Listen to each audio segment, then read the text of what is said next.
Good afternoon, how are you doing?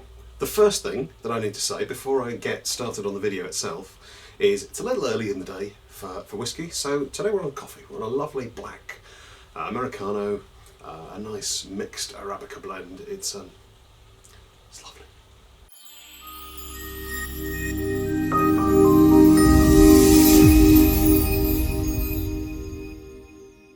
Anyway, that's not what we're about. We're not here to talk about coffee, though we could do a video on coffee. Should we do a video on coffee? Let me know. We're going to talk about books. In the comments underneath my Stories of Greatness Daniel Mendoza Part 3, Shul Trip asked, are there any good books I'd recommend? And I thought that would make quite an interesting video. I'm not actually going to recommend much in the way of books, but I'm going to talk a little bit about where I got the books I've got from, and which ones of those you should probably get and how I got them. Let you know so that you can start building up your own collections too. Effectively, we're going to look at historical books. We're not going to look at modern books, this sort of thing. This one except, we'll put that one aside for now. This sort of thing, you can pick these up from Lulu, you can pick these up from various places. They're great. Nothing wrong with them at all. I've got many modern reproductions of historical books and they're fantastic, but it's not really what we're after, is it? You know, if we're talking about the history of boxing or the history of fencing, then let's get some old books. Old books are awesome. So we'll put these aside for the moment. When we're looking at old books, we can effectively split my library into three distinct groups. There are those such as these books here, which were gifts. People know that I'm very interested in historical books, and they know I'm interested in the history of boxing, the history of wrestling, the history of fencing. So if they see one, they often get it from me. This one, Jim Driscoll, was a gift from a very good friend of mine. Fantastic book, great, love it very much. This one, the Badminton Library, you see this all over the place. Great book. It's effectively three books in one: fencing, boxing, and wrestling. This is the perfect book. It's fantastic. This was a gift from an elderly lady who I did some work for some years ago. She knew I was interested and gave me this book. It's a great book. This one is the 1970s Folio Society abridged reprint of Boxiana. It's a lovely book. Well worth getting. You can pick this one up pretty cheap from all over the place. But this one was a Christmas present. Well worth doing. It's quite brief. It's not got all of Boxiana in it, but you get the flavour of the book, and you get all sorts from it. So keep an eye out for this. It's a lovely, pretty hardback. It comes in a little box. Marvellous. There's a gift.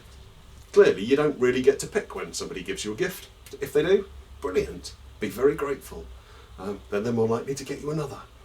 But the others fall into two categories. I used to have a sales job. I was out and about on the road a lot. I was driving around in various different towns, so I used to spend a lot of time going into second-hand bookshops and antique shops and all sorts of things like that. And I would always, if I had time to kill, I'd go and find somewhere where I could have a look around a bookshop. I used to go into antique shops and look through the books that they put on the furniture they were trying to sell. It's pretty common if you go to an antique shop and they're trying to sell bookcases and desks and bureaus and things like that, they'll just buy a job lot of old hardback books and stick them on the shelf to make it look pretty. I've bought more than one book from furniture sellers because they had no idea what the book was that they had. They just bought it in a big box of books and they chucked it on the shelf to make it look pretty. So that's always worth doing. But let's have a look. Some of these. These are some, I picked these up from just general second-hand bookshops. This one, The Art of Wrestling by George de Relveskov, was a book I picked up from Oxfam in a town not far from me. I was out there, I was killing some time wandering around town before I had an appointment to see somebody, popped into the Oxfam bookshop, and there it was, sitting on the shelf. So I bought it. Coincidentally, a few months beforehand, another copy of this book had been the prize at a draw at an evening I went to with Billy Robinson, and he'd had a look through the book and commented on how good he considered the technique to be. So when I saw it for sale, had to buy it. This Championship Fighting by Jack Dempsey I picked up from a little second-hand bookshop in a town called Alton. Lovely bookshop, very nice, lots of old books. Saw this one in there, they wanted a £5 for it, so I took it. Why wouldn't you at that price? Hackenschmidt's Complete Science of Wrestling, second-hand bookshop in York. I was there, had a wander around the bookshop, saw it, bought it. So every time you see a second-hand bookshop, go in, have a look. You would be amazed what you can find. Obviously, more often than not, you won't find anything at all. But the more often you go in, the more likely you are to find gems like that. However, the vast majority of my collection, is it a little bit small to call it a library? My library. It's a collection, isn't it? Anyway, sorry, I digress. Probably not enough caffeine, or possibly too much. Who can tell? The vast majority of my collection came from a website. Now, you probably already know this website, but just in case you don't, I'm going to tell you all about it.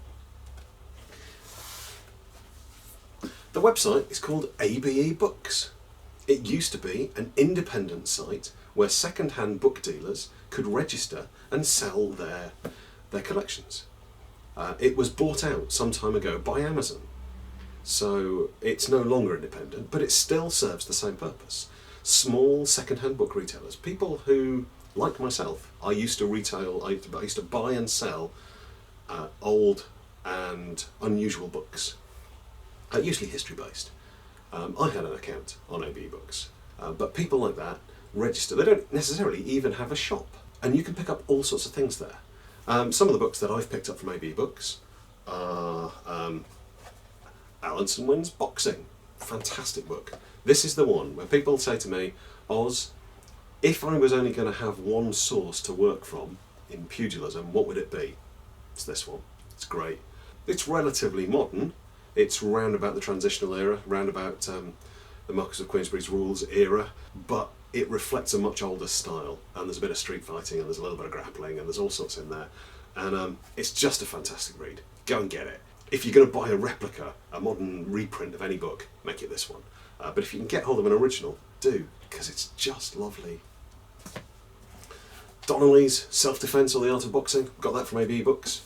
Again, another lovely book, very, very typical of its era. This is, again, fairly similar era to the Allanson-Winn, but this is much more typical. This is transition era boxing, Allanson-Winn much earlier. The one we've talked about quite a lot recently, The English Master at Arms by J.D. Aylward, that came off ABEBOOKS. And this one here, this is the pride of my collection. I actually ran a crowdfunding campaign some time ago to be able to afford this, because I would not have been able to afford it in any way, shape or form.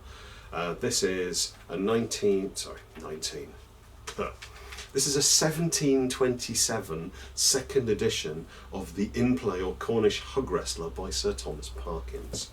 It's fantastic. But again, this came from ABEBOOKS. What that site does is effectively gives you the opportunity to search the collections of book dealers across the world. Now, there are those people, and I kind of understand that that don't like giving Amazon their money. Amazon is a massive multinational corporation. It's crushed businesses all over the world, and it doesn't really do very well at paying its taxes. So a lot of people don't use Amazon on principle. The nice thing about ABEBOOKS is it tells you who the bookseller is. So you can look up their website and you can go to them direct.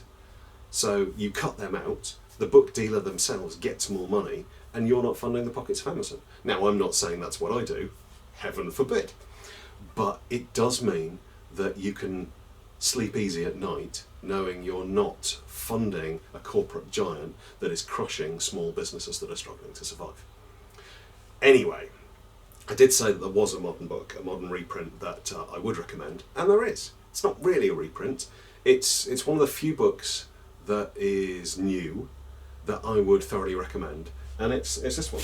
This is an original. This is a first edition. The second edition is now out. It's a little bit bigger, and it has a red cover. This is Banned from Boxing by Kirk Lawson. Kirk still is, an awesome guy. Kirk was the person who created the term classic pugilism, as you can see on this book. He did a lot of research, and he was effectively, sorry, gonna sneeze. Don't you just hate it when that happens? Kirk's goal in writing this book was to show conclusively that boxing used to contain grappling, because he talked about this and nobody believed him. So what he did is he searched through all of the systems that he had access to, and those where he was able to copy the pictures directly, he did. Those where he wasn't able to take the pictures because it was still in copyright, he hand drew them. And he put them together and he's collected them into different categories. Fantastic book, really, really well worth reading.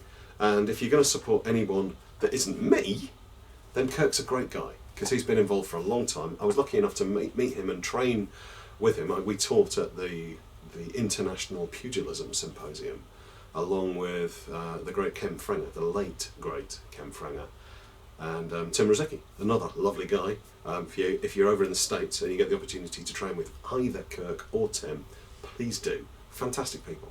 Anyway, that's a little bit about my collection, how I got it. I'll stick some links down in the description below. I'm also going to stick the link to my merchandise shop, because who doesn't want a Stories of Greatness t-shirt for Christmas, right? And they're fantastic quality. I have it on good authority. Not only do I think they're fantastic quality, I love my Stories of Greatness t-shirt. I'm not wearing it though. But other people that have bought them have also said they're great quality. So go buy yourself a t-shirt, go let your loved ones know that you want books, and if I don't speak to you before, I will. I'm going to make some more videos. But if you don't come and check out my videos, have a great Christmas. If you aren't subscribed, by the way, do hit the subscribe button. Is it down there? Is it down there? I don't know. Whichever side it is, hit the subscribe button, hit the little bell, and that'll let you know, woohoo, more pugilism videos are up, more fencing videos are up, more katana videos are up. Who knows? And if you feel able to support me on Patreon, then please do. That'd be really appreciated. That'd be fantastic, and I'd love it. So take care, and I'll see you soon.